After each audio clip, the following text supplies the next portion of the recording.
Hello, welcome to the ambition of study life. Ambition of study life में आपका स्वागत है। शुरू करते हैं आज के डेली करंट अफेयर्स 20 मार्च 2026 के। तो कल का जो क्विज का क्वेश्चन था वो है आपका, मार्च 2026 में भारतीय नौसेना का पाल प्रशिक्षण पोत INS सुदर्शनी लोकायन 26 अभियान के तहत किस देश के वेलेटा बंदरगाह पर पहुंचा? जापान, माल्टा, मंगोलिया और नॉर्वे। तो किस देश के पे पहुंचा है? माल्टा देश के पे। किस पे? माल्टा देश में। तो लोकायन अभियान शुरुआत कहाँ से हुई थी? लोकायन अभियान की शुरुआत कोची से हुई थी और पहुंचा कहाँ पे है अभी ये फिलहाल? माल्टा। कौन से? INS पोत सुदर्शनी। ठीक है। तो INS सुदर्शनी 12 मार्च 2026 को अपने वैश्विक अभियान लोकायन 26 के दौरान माल्टा के वेलेटे बंदरगाह पर पहुंचा और ये जहाज लोकायन 26 नामक 22,000 नॉटिकल मील की समुद्री यात्रा पर है, जो 20 जनवरी 2026 को कोची से शुरू हुई थी। यह यात्रा महासागर इनिशिएटिव का हिस्सा है, यानी कि आपको पता है महासागर इनिशिएटिव जो कि चल रहा है, उसका एक उद्देश्य है समुद्री सहयोग और लोगों के बीच आपसी समझौता। क्वेश्चन नंबर 1, 2026 में न्यूयॉर्क शॉर्ट एनिमेशन फेस्टिवल में किस भारतीय एनिमेटेड शॉर्ट फिल्म ने सर्वश्रेष्ठ निर्देशक का पुरस्कार जीता? One battle after another, Anora, CHYIMI, Simi और या सिनर। तो किस पिक्चर ने जीत लिया? सिमी ने। किसने? साइमी ने। तो इसका नाम होगा सिमी या साइमी। ठीक है। इसके ये एक असम के ऑफिसर की कहानी है और इसका निर्देशन किसने किया है? पार्थ सारंगी मेहता। ठीक है। तो पार्थ सारंगी मेहता ने की एक फिल्म थी जिसका नाम है साइमी। इसने बेस्ट डायरेक्टर का अवार्ड जीता है New York short animation film festival के अंदर।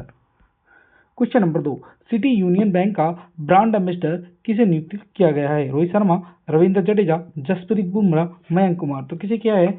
रविंद्र जडेजा को। किसको? रविंद्र जडेजा को। हाल ही में सिटी यूनियन बैंक ने अपना प्राथमिक ब्रांड एम्बेसडर रविंद्र जडेजा को नियुक्त कर दिया है। जसप्रीत बुमराह अभी हाल ही में यूनिक्लो नाम की एक परिधान कंपनी यानी कि वस्त्र कंपनी के ब्रांड एम्बेसडर नियुक्त किए गए। तो सिटी यूनियन बैंक ने भारतीय क्रिकेटर रविंद्र जडेजा को अपना प्राथमिक ब्रांड एम्बेसडर 2 साल के लिए नियुक्त कर दिया है। क्वेश्चन नंबर 3, वैश्विक पुनर्चक्रण दिवस हर साल किस दिन मनाया जाता है? 17 मार्च, 18 मार्च, 19 मार्च या 16 मार्च। तो कब मनाया जाता है? तो ये मनाया जाता है आपका 18 मार्च को। कितने मार्च को? 18 मार्च को। तो हर साल विश्व वैश्विक पुनर्चक्रण ग्लोबल रिसाइकलिंग डे कितने तारीख को? 18 मार्च को मनाया जाता है। इस साल 2026 में इसकी थीम रखी है बर्बादी मत सोचो, बर्बादी मत सोचो, अवसर सोचो। ठीक है।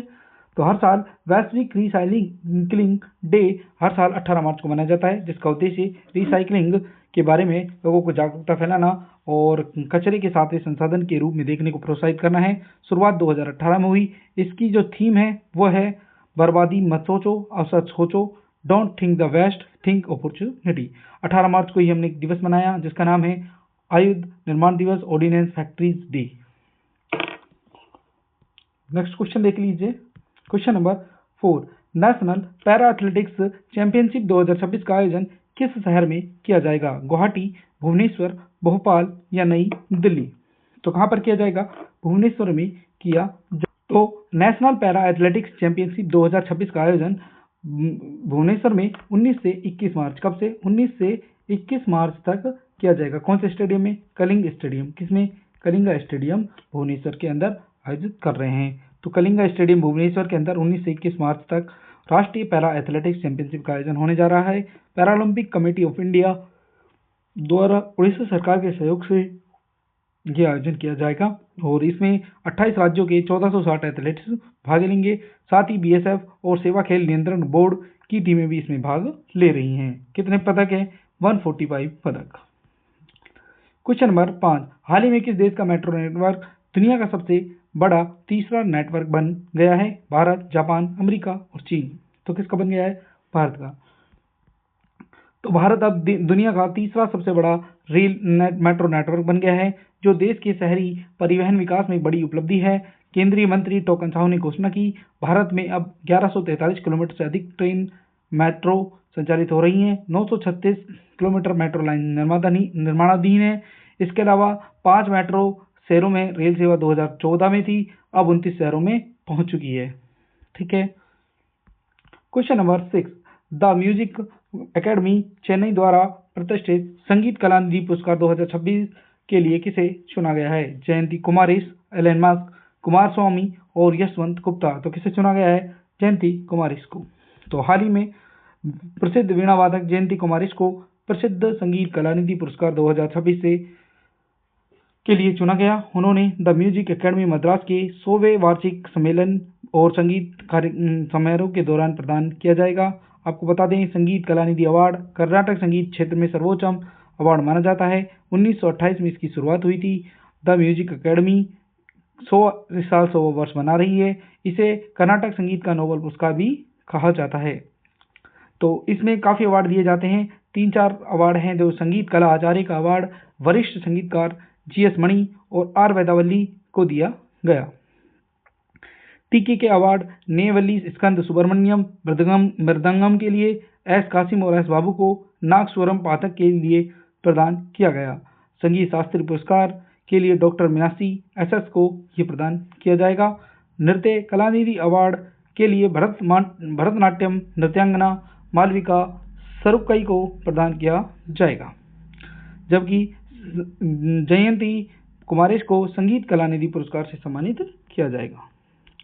क्वेश्चन नंबर 7, चार धाम यात्रा के दौरान रियल टाइम हेल्थ मॉनिटरिंग के लिए ई स्वास्थ्य धाम पोर्टल किसने शुरू किया? उत्तराखंड, आंध्र प्रदेश, अरुणाचल प्रदेश या मेघालय। तो ई चार धाम यात्रा है कहाँ की मेन?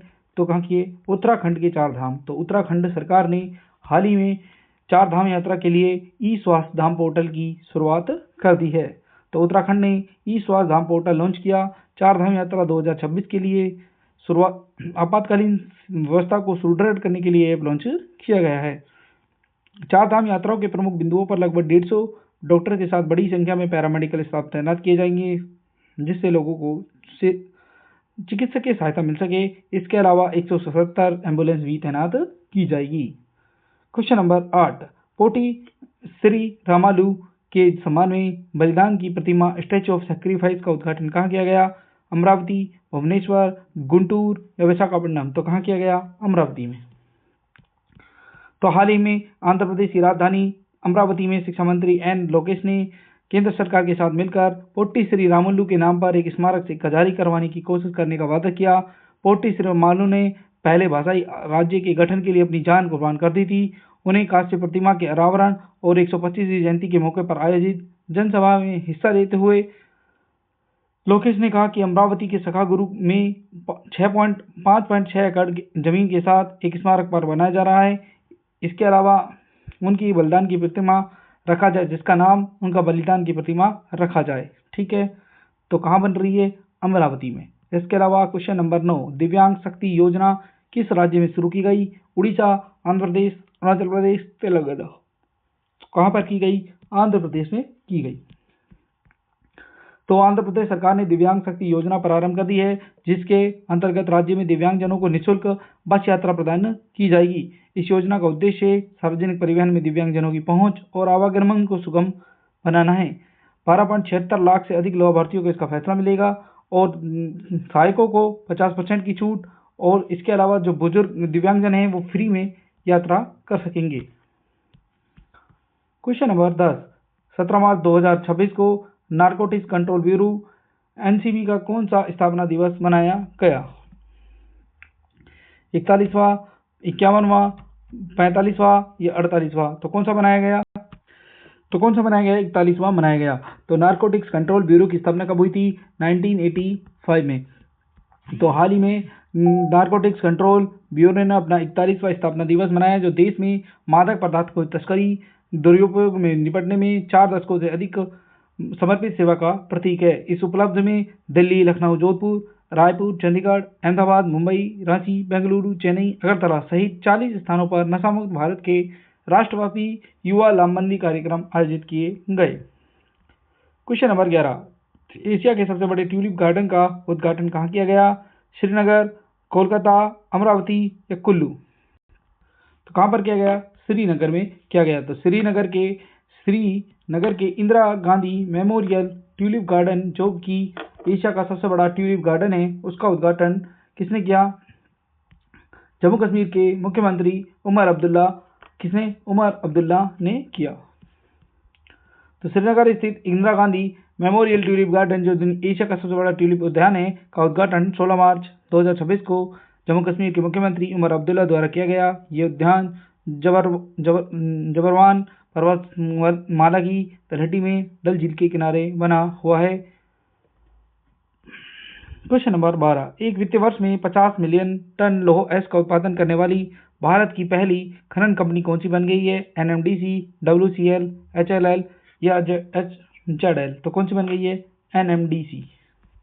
तो हाल ही में राष्ट्रीय खनिज विकास निगम लिमिटेड भारत की पहली खनन कंपनी बन गई है, जिसने एक ही वित्तीय वर्ष में 50 मिलियन टन लौह अयस्क का उत्पादन किया है। NMDC लिमिटेड इस्पात मंत्रालय के अधीन नवरत्न कंपनी है। ये भारत में लौह अयस्क का सबसे बड़ा उत्पादक और खनिज संसाधन विकास के क्षेत्र में एक प्रमुख संगठन है।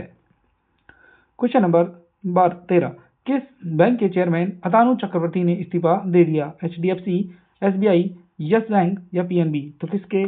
HDFC बैंक के चेयरमैन अतानु चक्रवर्ती ने इस्तीफा दे दिया है। तो हाल ही में अतानु चक्रवर्ती ने नैतिक चिंताओं का हवाला देते हुए HDFC बैंक के अंशकालिक अध्यक्ष और स्वतंत्र निदेशक पद से तत्काल प्रभाव से इस्तीफा दे दिया है। भारतीय रिजर्व बैंक ने KK मिस्त्री को अंतरिम अंशकालिक अध्यक्ष के रूप में नियुक्ति की मंजूरी प्रदान कर दी। वो 19 मार्च 2026 से शुरू होने वाली 3 महीने की अवधि के लिए इस पद पर रहेंगे।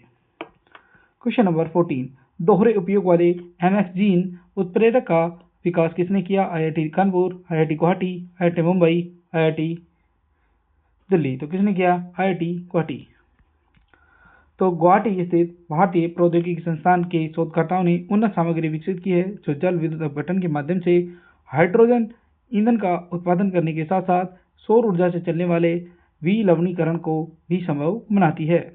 एडवांस्ड फंक्शनल मटेरियल्स पत्रिका में इसे प्रकाशित किया गया। इसका जो निष्कर्ष है वो प्रोफेसर PK गिरी। किसका नाम है? प्रोफेसर PK गिरी।